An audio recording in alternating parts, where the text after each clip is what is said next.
ሜታሞርፎሲስ ደግሞ የሙሉ ጊዜ ጦረኛና እልቂት ጠማቂ አገዛዝ እንዲሆን አድርጎታል።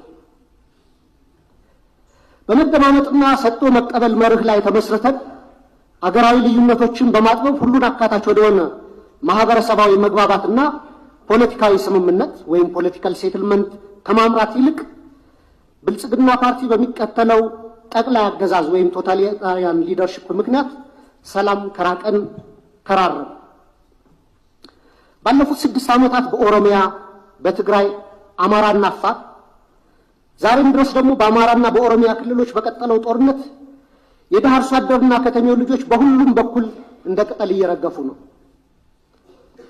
ማቆሚያ በታጣላቸው የእርስ በርስ ጦርነቶች በትሪሊየን የሚቆጠር የሀገር ሀብት ንብረት እየወደመ እንደሆነ የጠቅላይ ሚኒስትሩ የኢኮኖሚ አማካሪ ቡድን በሰራው ኢኮኖሚ ዋይድ ኢስቲሜሽን ኦፍ ዘ ኖርዘርን ኢትዮጵያን ዋር ዳሜጅ የሚል ጥናት በአንድ ዓለም አቀፍ ኮንፈረንስ ላይ ቀርቦ የሰሜን ኢትዮጵያ የጦርነት ያደረሰው ጉዳት ግምቱ 32 ቢሊዮን ዶላር እንደሚጠጋ ተተምኗል።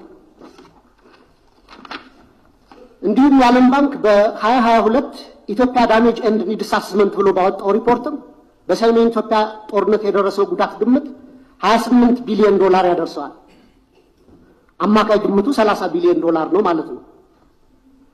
ባለፉት 6 ዓመታት እስከ ዛሬ ድረስ ደግሞ በአማራ፣ በኦሮሚያ፣ በቤንሻንጉል ጉሙዝ፣ በደቡብ ጋምቤላ፣ አፋርና ሶማሌ ክልሎች እየተካሄዱ ያሉ ጦርነቶችና የእርስ በርስ ግጭቶች የጉዳት ግምት ከሰሜኑ ጦርነት ጋር እኩል አድርገን 30 ቢሊዮን ዶላር ምሁራዊ ግምት ብንወስድ ጠቅላላ ግምቱ ወደ 60 ቢሊዮን ዶላር ወይም በሰሞኑ የባንክ ምንዛሬ በ130 ብር ሲሰላ 7.8 ትሪሊየን ብር ገደማ ነው።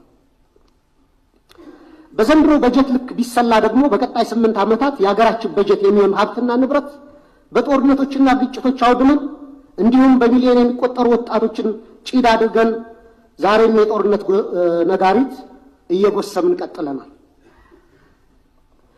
የዚህ የእርስ በርስ መጠፋፋት ጉዞ ውጤትም የተባበሩት መንግስታት የልማት ፕሮግራም ባወጣው የ2024 ግሎባል መልታይ ዳይሜንሽናል ፖቨርቲ ኢንዴክስ ፖቨርቲ አሚድ ኮንፍሊክት ሪፖርት እንዳመላከተው 72 በመቶ ወይም 86 ሚሊዮን ኢትዮጵያውያን በድህነት እንደሚኖሩ ይፋ አድርጓል።